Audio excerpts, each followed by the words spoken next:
꼭 39년 전이죠.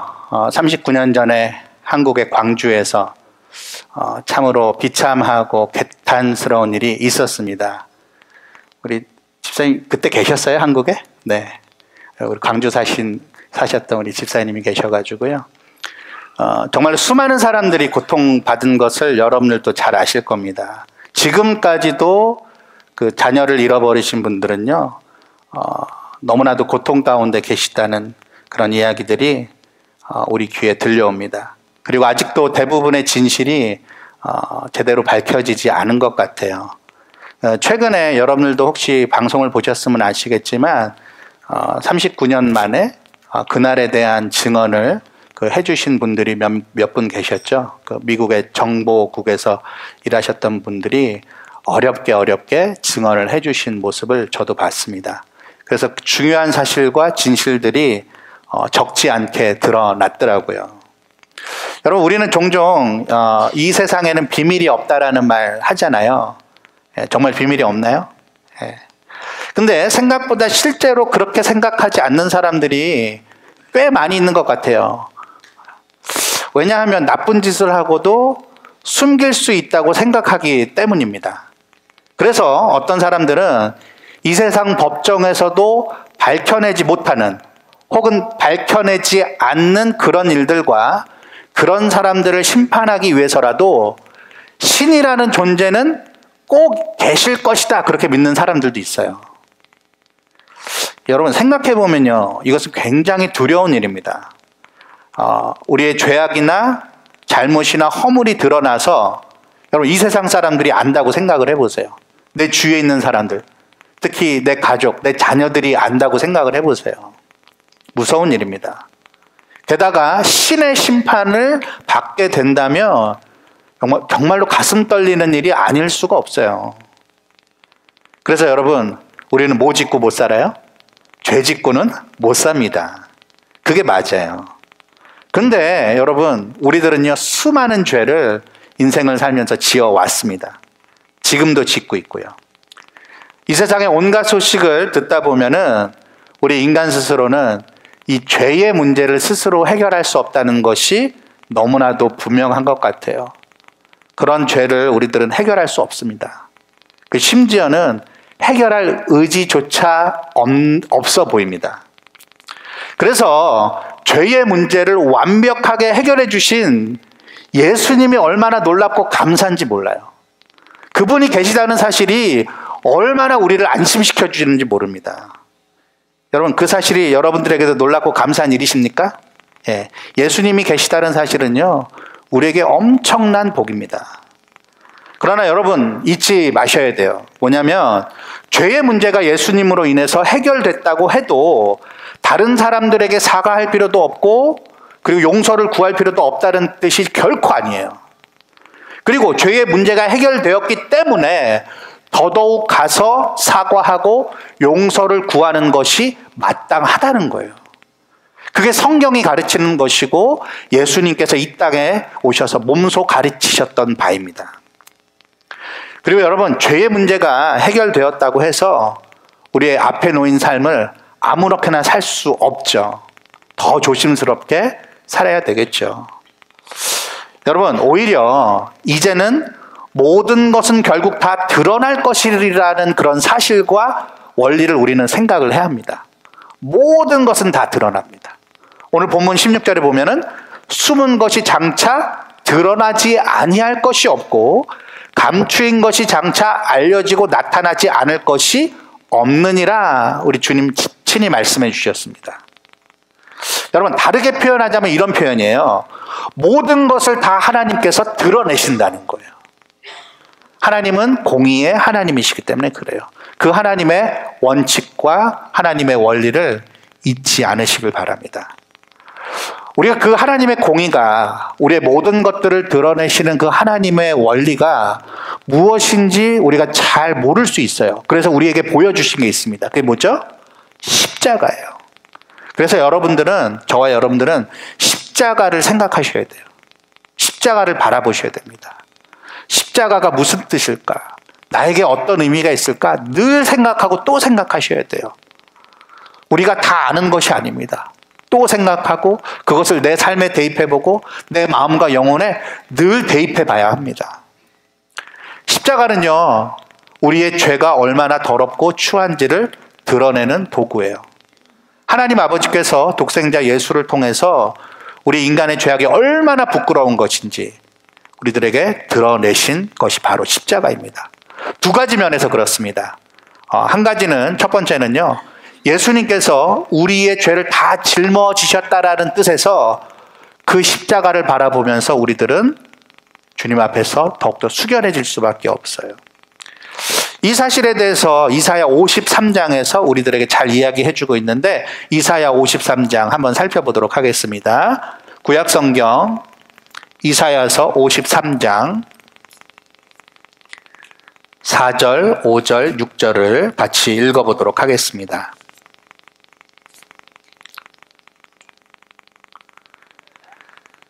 이사야서 53장 4절, 5절, 6절 같이 한번 읽어보실까요? 시작. 그는 실로 우리의 질고를 지고 우리의 슬픔을 당하였거늘 우리는 생각하기를 그는 징벌을 받아 하나님께 맞으며 고난을 당한다 하였노라. 그가 찔림은 우리의 허물 때문이요 그가 상함은 우리의 죄악 때문이라. 그가 징계를 받음으로 우리는 평화를 누리고 그가 채찍에 맞음으로 우리는 나음을 받았도다. 우리는 다 양 같아서 그릇 행하여 각기 제 길로 갔거늘 여호와께서는 우리 모두의 죄악을 그에게 담당시키셨도다. 여러분, 이게 무슨 말입니까? 당시 예수님께서 받으셨던 그 최고형인 그 십자가형을 언도받으셨는데 그것은 원래 누구의 것이었다는 거예요? 우리가 받았어야 할 형벌이라는 거예요. 그리고 예수님은요, 그냥 옷을 입고 올라가신 게 아니었어요. 모든 옷을 다 벗겨지셔가지고 그 십자가에 올라가셨습니다. 너무나 수치스러운 일이죠. 원래 누가 받았어야 할 수치예요? 우리입니다, 우리. 우리의 수치였어요. 예수님은 옆구리에 창으로 찔리셨고요. 손과 발에는 못이 박혔습니다. 여러분, 상상만으로도 끔찍한 일이에요. 원래 우리가 당했어야 할 그 고통을 예수님이 당하셨다는 거예요. 자, 그리고 그것이 얼마나 그 우리의 죄악을 드러내는 것인지 두 번째는요, 무죄하신 그 예수님을 향하여서 조롱하고 저주했던 사람들이 있었다는 거예요. 교만하고 악랄한 사람들이었습니다. 침묵하시고 힘없어 보이는 그 예수님에게 무작정 죄를 뒤집어 엎어 씌워버렸어요. 그리고 뿐만 아니라 그것도 모자라서 온갖 조롱을 해댔습니다. 온갖 욕설과 저주를 퍼부었습니다. 여러분, 그것이 혹시 우리의 모습은 아닙니까? 여러분, 십자가는요, 우리의 구원을 위한 것이 맞아요. 하지만 그 전에 하나님께서는 이렇게 예수의 십자가 사건을 통해서 드러내신 것이 있다는 거예요. 그것은 바로 우리의 숨은 것, 아니, 우리가 숨긴 것. 그게 뭐예요? 우리의 죄악입니다. 그것을 드러내셨다는 거예요. 요즘 성경 공부 시간에 우리 창조, 타락, 구속, 세계관에 대해서 우리가 공부를 하고 있는데, 아담과 하와가 처음으로 문제를 맞닥뜨렸습니다. 그때 그 첫 번째 반응과 대처가 어떠했죠? 우리 창세기 3장으로 가보시겠습니다. 창세기 3장 8절, 9절, 10절을 보도록 하겠습니다. 구약성경 창세기 3장 8절, 9절, 10절입니다. 같이 읽어보시겠습니다. 시작. 그들이 그날 바람이 불 때 동산에 거니시는 여호와 하나님의 소리를 듣고 아담과 그의 아내가 여호와 하나님의 낯을 피하여 동산 나무 사이에 숨은지라. 여호와 하나님이 아담을 부르시며 그에게 이르시되 네가 어디 있느냐? 이르되 내가 동산에서 하나님의 소리를 듣고 내가 벗었으므로 두려워하여 숨었나이다. 여러분, 안타깝게도 아담이 스스로 숨어버렸어요. 그리고 자기의 잘못을 숨겼습니다. 문제를 맞닥뜨렸을 때에 자기가 일을 저질러 놓고서, 여러분, 이제 우리도 이제 의문이 풀렸어요. 우리가 왜 그렇게 숨기는지, 우리는 왜 숨는지. 여러분, 하나님 앞에서 아담, 하와 핑계 대시면 돼요. 여러분, 창세기 4장으로 한번 가보겠습니다. 창세기 4장 8절과 9절입니다. 창세기 4장 8절과 9절 같이 읽어보겠습니다. 시작. 가인이 그의 아우 아벨에게 말하고 그들이 들에 있을 때에 가인이 그의 아우 아벨을 쳐 죽이니라. 여호와께서 가인에게 이르시되 네 아우 아벨이 어디 있느냐? 그가 이르되 내가 알지 못하나이다. 내가 내 아우를 지키는 자니까. 네. 여러분, 제가 이런 표현을 해서 좀 용서해 주세요. 지 아들도 똑같아요. 아담과 그의 아들 가인 똑같았습니다. 아니, 오히려 그 가인에게 있어서는요, 그 숨기고 감추고 하는 그 모습들이 더 발전이 됐어요. 뭐라 그래요? 내가 알지 못합니다. 내가 내 아우를 지키는 자입니까? 너무나도 뻔뻔한 모습을 보여주고 있어요. 자기 동생을 죽여놓고도 아벨에 대해서 이야기하지 않았습니다.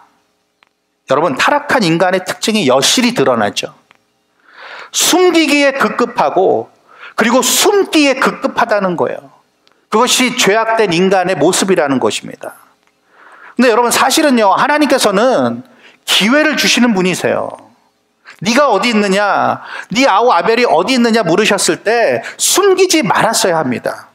사실대로 밝혔어야 돼요. 네, 물론 부끄럽고 두려웠겠죠. 왜 아니었겠습니까? 하지만 그럼에도 불구하고 정직하게 대답했어야만 합니다. 왜 그렇죠? 하나님께서 위치를 모르셔서 아담이 어디 있는지 아벨이 어디 있는지 그 물리적 위치를 물어보신 게 아니잖아요. 또 왜 그렇죠? 하나님이 사실은 회개와 용서의 기회를 주시려고 했기 때문에 감추지 말았어야 돼요. 남편들이요, 아내들이요, 숨긴 비자금이 있으십니까? 배우자가 어딨어? 내놔. 여러분, 인간은요, 이와 같이 핑계와 변명으로 점철되어 있습니다. 이게 저의 모습이더라고요. 혹시 여러분들의 모습은 아니십니까? 예수님의 한 비유를 좀 살펴보겠는데요. 마가복음 12장으로 가보실까요? 마가복음 12장입니다.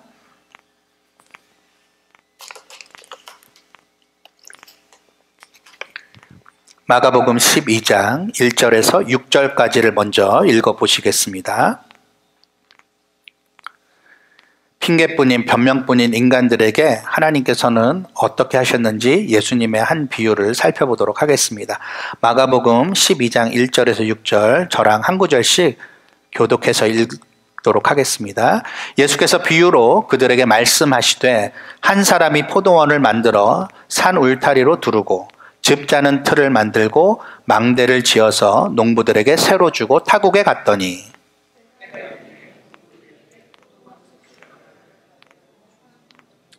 그들이 종을 잡아 심히 때리고 거저 보내었거늘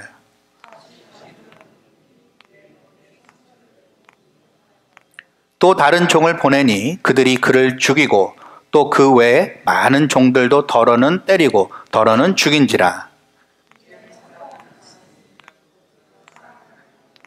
최후로 이를 보내며 이르되 내 아들은 존대하리라 하였더니, 여러분, 하나님께서는 타락한 인간들에게 그 자신의 진심, 호의, 그 기회를요, 끊임없이 인내하시면서 보여주셨어요. 이게 다 무슨 얘기입니까? 구약시대 때에 하나님께서는 그 백성들을 돌아오게 하시려고 선지자들을 계속해서 보내주셨는데 그들이 때리고 죽여버리고 무시해버렸다는 거예요. 하나님은요, 그렇게 선지자들을 보내시면서 돌이켜라, 회개하라, 제자리로 돌아와라, 그렇게 말씀을 하셨건만, 용서와 은혜의 기회를 주셨건만 그들은 받아들이지 않았다는 거예요. 스스로 기회를 차버렸다는 거예요. 자, 그래서 하나님이 급기야 어떻게 하셨죠? 최후 통첩을 날리셨습니다. 6절에 보니까 최후로 사랑하는 아들을 보내셨어요. 내 아들은 존대해 주겠지. 그게 바로 누구십니까? 예수 그리스도세요. 근데 어떻게 됐어요? 자, 7절, 8절 읽어볼까요? 7절, 8절 시작. 그 농부들이 서로 말하되 이는 상속자니 자, 죽이자. 그러면 그 유산이 우리 것이 되리라 하고 이에 잡아 죽여 포도원 밖에 내던졌느니라. 여러분, 그래도 말을 듣질 않았어요. 최후로 보낸 이 아들의 말을 듣지도 않았고, 그리고 깨달음도 당연히 없었습니다. 오히려 적반하장격으로 그 하나님의 아들, 그 주인의 아들, 그 아들을 인간들이 죽여서 밖으로 내던져 버렸다는 거예요. 여러분, 이렇게까지 하나님은 성경을 통해서, 또한 예수님의 비유를 통해서 우리 인간들의 실상과 그 모습을 적나라하게 드러내셨습니다. 우리의 가면을 다 벗겨버리셨어요. 자, 그러면 여러분, 이제 우리가 어떻게 해야 될까요? 다 모든 것이 드러났어요. 우리의 숨은 것이 드러났고 우리의 숨긴 것이 드러나 버렸습니다. 두 가지 예를 들도록 하겠습니다. 우리는 어떻게 해야 하는지. 하나는 구약의 예고 하나는 신약의 예입니다. 여러분, 혹시 구약에서 누가 번뜩 생각이 나시나요? 저는 다윗이었어요. 다윗 멋진 사람이었습니다. 하나님을 사랑했던 사람이었어요. 훌륭한 산의 대장부였습니다. 근데 엄청난 잘못을 저질렀습니다. 실수가 아니었어요. 의도적인 잘못을 저질렀어요. 부하의 아내를 취했습니다. 임신이 된 거예요. 그래서 그 부하인 우리아라는 사람을 전쟁터 앞에 보내서 죽게 만들었죠. 여러분, 그 후에 하나님께서는 그 다윗의 죄를 지적하시기 위하여서 나단 선지자를 다윗에게 보내셨습니다. 그래서 그 은밀한 죄악들을 낱낱이 다 드러내셨어요. 여러분, 그때 다윗이 보였던 반응이 뭔지 기억하세요? 사무엘하 12장 13절에 보니까 내가 여호와께 범죄했습니다. 자, 신약에서 예를 하나 또 들어드릴게요. 베드로입니다. 누가복음 5장에 보면은 어부 베드로가 예수님으로 인해 그물이 찢어질 정도로 물고기를 많이 얻게 되는 그런 장면이 나옵니다. 사실 당시에 베드로가 예수님에 대해서 어떤 생각을 갖고 있었는지는 정확하게 알 수는 없어요. 하지만 아직 그리 대단한 분으로 생각하지 못했음은 분명해요. 어부 베드로가 예수님을 막 그렇게 대단한 사람으로는 여기지 않았던 것 같아요. 그런데 엄청난 물고기를 얻게 된 후에는 베드로는 예수님에 대한 생각이 완전히 바뀌었습니다. 그래서 베드로가 무릎을 꿇고 예수님 앞에 나와서 고백했던 말이 뭐였죠? 주여, 나를 떠나소서, 나는 죄인으로소이다. 이렇게 얘기를 했습니다. 예수님이 누군지 알게 된 거예요, 비로소. 게다가 동시에 또 하나를 알았어요. 뭘 알았어요? 베드로 자신이 누구인지를 알게 됐어요. 자신의 진정한 정체를 보게 되었습니다. 그 주님 앞에서 자신은 절대적으로 죄인임을 깨달았어요. 주님 앞에서 베드로는요, 죄인님이 드러난 것입니다. 달리 표현하자면 주님께서는 그 일을 통해서 베드로를 죄인으로 드러내신 일입니다. 근데 여러분, 잘 생각해 보면요, 이것은 어쩌면 희소식입니다. 나쁜 소식이 아니라는 거예요. 여러분, 예수님은요, 복음서에 보면 줄곧 죄인들과 유달리 깊은 관계를 맺고 지내셨어요. 심지어 스스로를 죄인의 친구라고 인정을 하셨습니다. 원래는 이 표현이 누구의 표현이었어요? 예수님을 비아냥거리는 유대 종교 지도자들의 표현이었습니다. 예수님은요, 죄인들을 위해서 이 세상에 오신 분이십니다.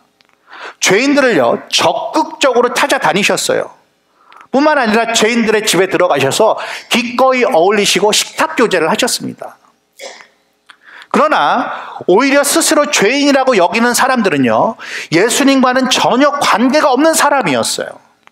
죄가 있음에도 불구하고 그 죄를 숨기는 자들은 주님을 만날 수가 없었습니다. 교제할 수도 없었어요. 사랑하는 성도 여러분, 그렇다면 여러분 스스로 어떤 죄가 생각나거든 곧장 주저 말고 어떻게 해야 될까요? 주님 앞에 가야 되는 거예요. 주님의 이름을 불러야 되는 거예요. 그 앞에 무릎을 꿇어야 되는 것입니다. 자신의 죄를 스스로 드러내놓고 주님께 용서를 구해야 되는 것이죠. 예수님은요, 그런 자들의 친구가 되어주셨어요. 근데 여러분, 어려우신가요? 자존심이 허락하질 않나요? 그러면 우리 주님은요, 하는 수 없이 친히 여러분의 그 숨은 것, 여러분이 숨긴 것을 드러내실 거예요. 그렇게 하신다면 그건 여러분을 미워하셔서가 아닙니다. 오히려 사랑하셔서 그렇게 하신다는 것을 믿으시길 바랍니다. 여러분, 그렇게 주님께서 하실 때에 나는 버티고 있는데 주님께서 오셔서 나의 모든 것들을 이렇게 열어 제치시고 드러내실 때에 두 손 두 발 다 들고, 주님, 나는 죄인입니다. 용서를 구합니다. 하실 수 있기를 바랍니다. 다윗처럼, 베드로처럼. 찬송 중에 이런 찬송 아시죠? 전부여 의지 없어서 손 들고 옵니다. 주 나를 박대하시면 나 어디 가리까. 여러분, 주님밖에는 없어요. 우리의 죄를 드러내고 싶으셔서 드러내시는 게 아니라 용서하시고 깨끗게 하시고 사람다운 사람 만들려고 그런 과정을 우리들에게 허락하실 수밖에 없음을 우리는 이해해야 합니다. 그분이 그래서 십자가를 지신 거예요. 만약에 주님께서 십자가도 지시지 않고 아무런 일이 없이 우리에게 그런 것만 요구하셨다면 우리는 그분을 무섭게만 생각할 거예요. 근데 그분은 이 땅에 오셔서 우리의 죄를 짊어지시고, 자기 죄 때문에가 아니라 우리의 죄를 짊어지시고 그 십자가의 모진 고통을 다 감내하셨던 것입니다. 그래서 사랑하는 여러분, 우리의 죄가 드러나는 것은요, 오히려 우리에게 복이 되는 줄 믿으시길 바라요. 우리의 죄를 드러내시는 것은 오히려 그분의 사랑하심의 증거인 줄 믿으시길 바랍니다. 또 한 가지를 말씀드리고 마치겠는데요. 여러분, 죄가 아니더라도 여러분들의 연약한 모습, 남에게 밝히고 싶지 않는 그런 부끄러운 모습, 여러분들이 숨기고 싶었던 그러한 것들이 드러났을 때에 그 모든 것들을 아시고 이해해 주시고 말없이 덮어주시는 그 주님 앞으로 그저 나아가시길 바랍니다. 아니, 나아갈 용기도 그리고 힘조차도 없을 때에 주님께서 먼저 여러분들을 찾아오셔서 안아주시기 위하여 주님이 다가오실 때 그때 도망치지 마세요. 숨지 마세요. 여러분들의 몸과 마음을 다 주께 맡기시길 바랍니다. 주님은요, 여러분들의 아픔, 여러분들의 상처, 또 여러분들의 외로움과 괴로움을 그 누구보다도 잘 아시는 분이세요. 여러분들의 부모님보다도 훨씬 더 잘 아시는 분이세요. 여러분들의 배우자보다도 수십 년을 같이 한 친구보다도 너무나도 잘 아시는 분이 바로 우리 주님이십니다. 그리고 누군가의 숨은 것이 드러났을 때 여러분들의 손을 어떻게 하시겠어요? 손가락질 하시겠어요? 아니에요. 여러분들의 손을 두 손 모아서 그를 위하여서 기도해 주시길 바라요. 그 드러난 것을 주님께서 그렇게 하셨던 것처럼 여러분들의 손으로 덮어주시길 바라요. 여러분, 우리 주님은요, 저와 여러분들의 죄, 허물, 그 부끄러움을 덮어주시고 씻어주시기 위해서 그 자기 손에서 피를 흘리셨습니다. 그 사실을 우리는 잊지 말아야 합니다. 특별히 가정 안에서, 교회 공동체 안에서 누군가의 부끄러움과 죄악이 드러났을 때 우리의 손으로 그를 위하여 기도해주고 그 아프고 부끄러워하는 그 모습을 덮어줄 수 있는 저와 여러분들 될 수 있기를 주님의 이름으로 축복드립니다. 우리 다 함께 자리에서 일어나실까요?